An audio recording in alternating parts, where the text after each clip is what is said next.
22 omwezi gwa kusatu leero lunaku lwa Sunday essaawa 7:07 n'eddakiika 15 twebaza Katonda olunaku lwa leero ene waffe ejjokolera ku Love of God Church akakuba akatudde tukomyewo nate okwogerako nammwe ng'era enkola bweri omulundi ogwasembayo twali twogera ku kyandikibwa kyaffe eky'omwaka 2023 era nga kigamba nti kiva mu ngero 10:22 nti omukisa gwa Mukama gwe gugaggawaza era tagatta Buyinike wamu nagwo.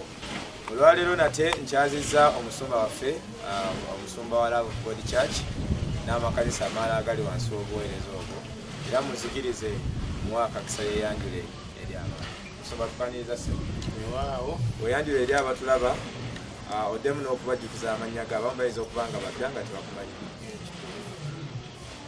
Mukama yeebazibwe, twebaziza Katonda nate atukomezaawo okwogera ku bigambo by'Obwakabaka.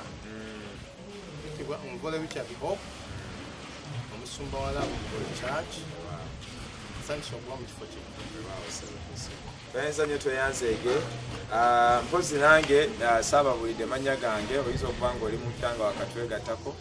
Nze mwesigwa Bright Grace era nga ndi omu ku bantu abakuŋŋaanira ku Love of God Church ejjogolera. Omulundi gwe twasemba okwogerako nammwe twali twogera nga tukuba tooki mu ki ekigambo omukisa ekitegeeza n'obuyinike ekitegeeza. Nsuubira ku mulundi ogwo abantu abaatulaba ensonga ezo mwazitegeera bulungi.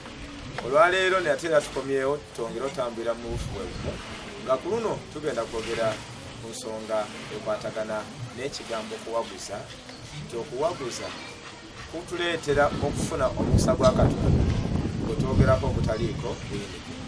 Kugamba oba towaguza kiyinza okubeera ekizibu okutuuka ku nsonga. Katuwa omusumba omukisa abeere nga asooka atunnyonnyola ffe abalabi n'abawuliriza ekigambo okuwaguza kitegeeza era nsaba akigatte ku kyawandiikibwa kyaffe eky'omwaka guno 2023. Musumba okuwaguza kye ki?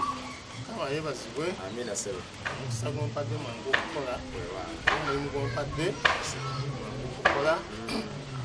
Nga bw'ayogedde twayogera ku mukisa ogutaliiko Buyinike era nga guleeta okugagga. Era ne tulaba emabegaawo nti emikisa mingi gibaako obuyinike. Ekitegeeza emikisa egitava eri Katonda gibaako obuyinike. Naye bw'oba oli omukisa ogutaliiko obuyinike oba otegeera nti omukisa ogwo guva eri Mukama okusinziira ku ngero 22. So Mukama kye kigambo kyatuwa okutambuliramu ekitegeeza ddala nti tugenda kufuna omukisa. So omukulu ansabire okwogera ku kigambo okuwaguza. Kakati okuwaguza kutuyamba okutuuka ku kubotola. Kati okuwaguza kitegeeza waliwo ekintu ky'olengera nga kiri mu maaso awo naye ng'olina okufuba okukituukako. Okufuba mulimu okufuba. Kati bw'oba olina ky'olengera mu maaso awo osala amagezi gonna olabe nga okituukako. Okugeza ng'eddala tukyali bato twagenda okutyaba enku mu bibira n'olengera oluku olulungi nga luli mu maaso naye ng'olwagala naye ng'okulutuukako olina kuwaguza. Ekyo kyekitebaiko okuwaguza. Naye ng'olina okubala ejjambiya. Bw'oba owaguza ejjambiya nekuyamba okusaawa okutema ebiziiza byonna ebiri mu maaso go osobole okutuuka ku luku weegombye oluli mu maaso. Kati ekyo kyokola otuuke ku luku luli kwe kuwaguza. Okufuba okukubaamu okusala amagezi ejjambiya nekuyamba okusaayirira wano na wali oveeyo oluku gwe mukisa oguli mu maaso. Omukisa guguli gukuteereddwa mu maaso go naye olina okuwaguza okutuuka ku mukisa guyo. Kati ekyo gwe okikola. Ye Katonda omukisa aguteeka wali oluku yaguteeka wali naye omulimu gukwe kuwaguza olabe ng'ogutuukako.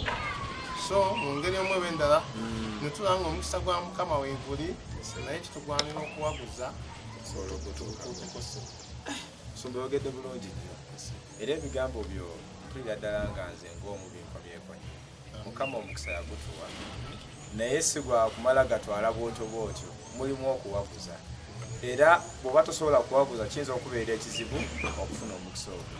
tugambe nti ebintu bya Katonda wakati Bayibuli eyogera ku Katonda ono nti webiwandiikibwa bingi betulaba n'ebyokulabirako nti Katonda yagamba abaana ba Isirayiri nti ekibuga Yeriko nkibawadde, agamba Joshua nkibawadde mu mukono gwammwe, n'ettaka lyennyini erya Kanani yalibawa, naye ku ttaka eryo teryali lyakumala gatwala nti lyali awo nga teririiko kiriko, baali bateekeddwa okuwaguza weekulyawo. Tomanyi bwe yabagamba era mu kuvaawo nti eno ensi gye mbatwalamu nungi era mulimu amata n'omubisi gw'enjuki, naye mulimu omukiiti, omuyebusi, omukanani, bonna bali eyo, naye ate mwe muli omubisi gw'enjuki n'amata. Ate nga tunatuuka eyo omubisi gw'enjuki ogufuna ssebo nakyo si kyangu. Owaguza obulamu bwaffe buno obwa bulijjo olina okuba n'omuliro, kubanga ne bano bawanjuki era nabo baba tebaagala obajje tebaagala otwale mu mubisi ogwo. Kituufu nnyo. So olina okuba n'omuliro n'amata gennyini, ennyana naye egaagala, oyagala ogakama ogatwale ate nga naye eyagala. Kati olina okusiba maama ono n'omusiba n'ennyana n'ogisiba wali n'owaguza ofune amata. N'olwekyo mu mbeera efaanagana bwetyo kiraga nti omukisa Katonda baagutaddewo, naye okuwaguza kwe kutuyamba okugutuukako. Kwegamba nze nombadde ndowooza nti nze kasita ngenda mu kkanisa nensaba Katonda ne bwenzira obuzze waka nesibaako kintu kyonna kyenkola, kasita Mukama ansuubiza omukisa, ekyo kimmala okutambulira mukisa gino okufa. Neetaaga okuwaguzaamuko mu ngeri emu oba endala. Tugambe nti obadde oyogera ku sitole y'oluku luli eri olwegombye, naye olina okusaayirira okulutuukako. Kati bano b'osaawa bano bye biki ebyo? Era okozesa ki okusaawa osobola otuuka ku mukisa ogwo? Kakati nga Bayibuli weegamba mu kitabo kya Matayo 5:8 nti abalina omutima omulongoofu baliraba Katonda. Kakati okusaayirira kuno kwe kulongoosa omutima otambule mu butuukirivu ne mu butukuvu, osobole okuba ng'osaanidde. Katonda akuwa amaanyi, Katonda eringa ejjambi eno, Katonda ono n'obeera naye yejjambi ekuyamba okusaawa otuuke ku guli omukisa ate gwe yateeka wali eri. So bw'obanga omutima gw'omulongoofu oli mutuukirivu osobola okuba ng'otuuka ku mukisa guli. Obutuukirivu byeyimu ku bintu omuntu byateekeddwa okukola asobole okutuuka ku mukisa guli. Ogamba byeyimu ku bintu by'okozesa mu kuwaguza. Era lwaki nti tukiyise nti obutuukirivu era tukozesa mu kuwaguza, kubanga si bwangu bwakukola, waliwo ebintu byewali agadde okwetuusaako amata. Katugeze omuntu ng'ayagadde kuwasa simulokole oba tanakkiriza alowooza kati zigenda okubeera mwenda ng'omukyala afumba.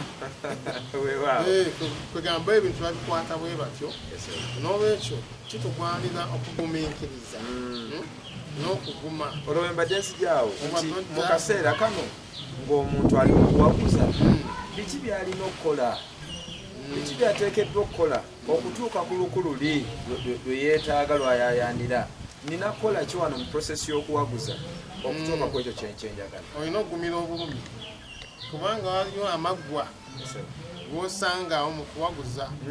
Kati kanjogere mu ngeri eri n'engeri eno. Kati amaggwa nga tujjawo oluku, waliwo amaggwa gakutakula.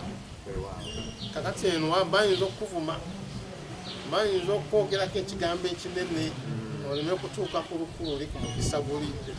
Kati ogumira obulumi obuli mu nsiko eyo, ogumira obulumi obuli mu lugendo lwo, n'obugumira oguma ate n'ogumiikiriza.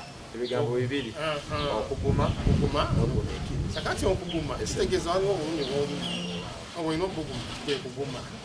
Okugumiikiriza waliwo kyosuubira tekinnaba kujja, naye olinga kirengera kiri mu maaso wali. Kati ogumiikiriza ebintu byonna osobola okutuuka ku kintu ky'oyagala. Kati ebintu ebyo bw'obikola kikuyamba okutuuka ku mukisa guli ogutaliiko. Oyogedde ebintu bino amaanyi. Kola obutuukirivu, ogume era ogumiikirize. Mu prosesi eno ng'ogenda ng'otambula okutuuka ku ekyo kyoyaayaanira. oteekeddwa okutambula ne Katonda okukola obutuukirivu kuba Katonda asanyukira abatuukirivu. Bayibuli kyeyogera mu Isaaya 5:14 nti mu butuukirivu mwe tulimu okunywezebwa. Kaakati bw'okola obutuukirivu manya nti mu lugendo luno lw'otambula mulimu obulumi. Bw'oba obusanze ate ngeri ojja busanga guma nakweyogeddaako nti oteekeddwa okuguma. Embeera ne bw'ebeera etya ebisojjasojja ne bibeera bitaguma. Buli lw'oguma otuuka ku buwanguzi.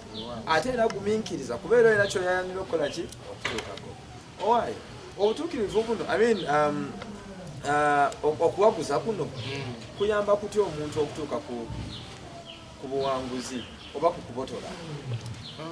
Era nga bwogedde kubotola bw'otawaguza tosobola kubotola. Kyogamba tewaliyo omuntu ava buvi eno n'abotola nga tawaguza. Ate obotola ki?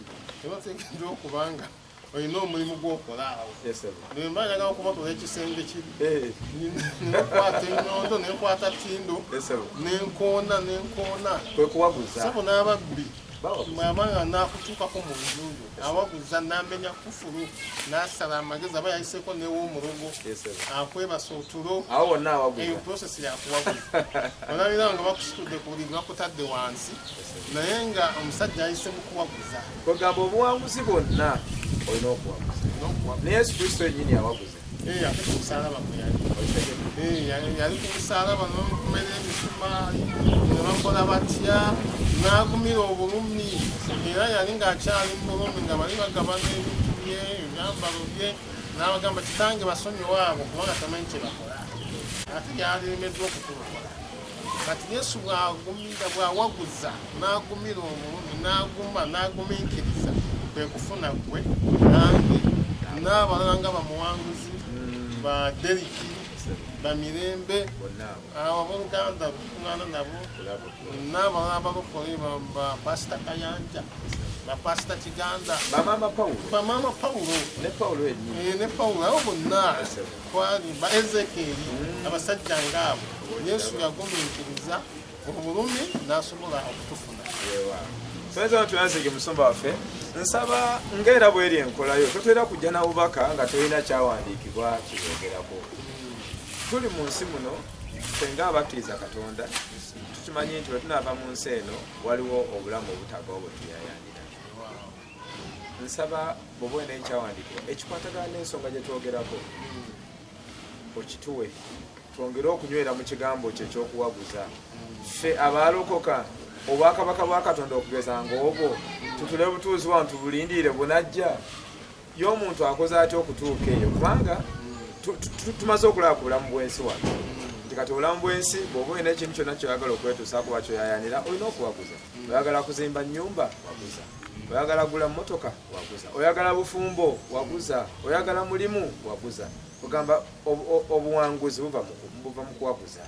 Kakati tuddeko mu by'omwoyo n'obwakabaka bwa Katonda bwakuwaguza. Ebigere bya Yesu byennyini Yesu yennyini yabyogera.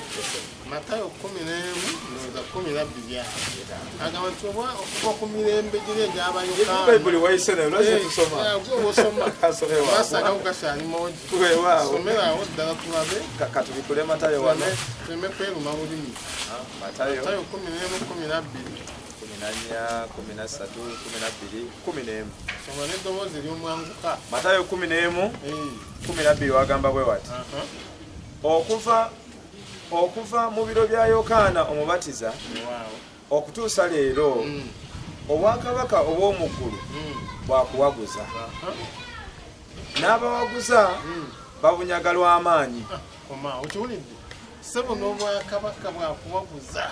Sibya seeyeeya. Nze mbadde mmanyi nti bwe nakkiriza Kristo ne mmala olwekiwedde. Ayinza okubeerawo nga tofunye na mukisa Ogutaliiko Buyinike. Waliwo by'olina okuyitamu kuwa kimu bya 10. Okuwaguza kuno Bayibuli kweyogerako okunatuusa mu bwakabaka bwa Katonda kwekuliwa. Omuntu awaguza atya okutuuka ku bwakabaka obwo? Byakulwanagana tunaabeera ku mulyango nga tulinga 100-200 asinga amaanyi yayitawo.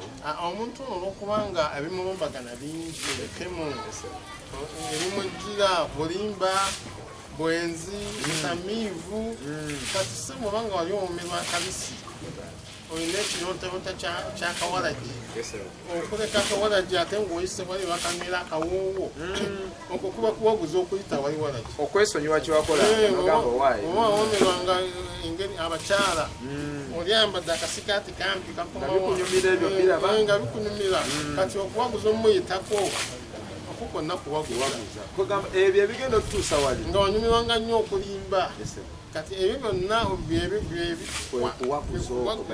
ofune obutuukirivu kati bw'oyita mu ebyo obwakabaka bwa bukoli mu ttaala nze no bulijjo mmanyi nti byakuddaawo anasinga eryanyi yayitawo byakwesika gundi gwe nkusinga kyogende naagenda bwe bityo bino biba mu ndowooza bw'olaba bwoti endowooza yo n'ogitereeza n'ogamba kino sijja kigendako yesu yakigaana kubanga waliyo byayagala kwegamba n'ofuna ne ku ssente n'ogamba ekimu eky'ekkumi tekiweekayo kati nno bino 10 ekikumi kyangu okuwaayo naye omuntu afunye akakaddeke kakadde bukadde 10 ajjako akakadde kalamba soka n'abala emiliyoni awo byekola n'agamba okuwaguza ssente zo zireeta bunaalema bangi kubanga bwokibanga kyekimu ku bye tulina okuyitamu okuwaguza okumu kwe tulina okukola kubanga ate bwogenda eri mu malaki agamba nkema 3:12 nkema n'ekimu eky'ekkumi naye bwe kufukira mukisa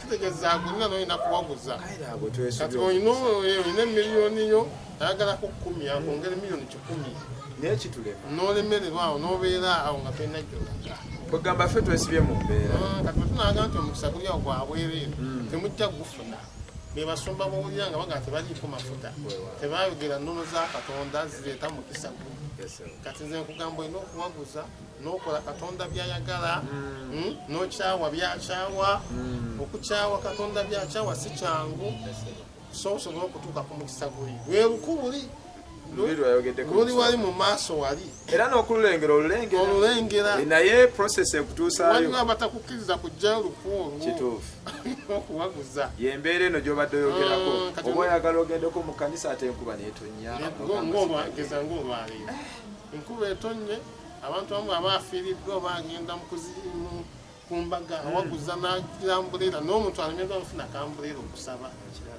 tawaguza kiganye kati wakabaka buyinza obutamusaanira weewaawo twayinza natuyanzege omusumba wange twebaza katonda olwakatundu ako akasoose tugenda kudda mu kitundu ekyokubiri twongere okugabana ku bigambo by'okuwa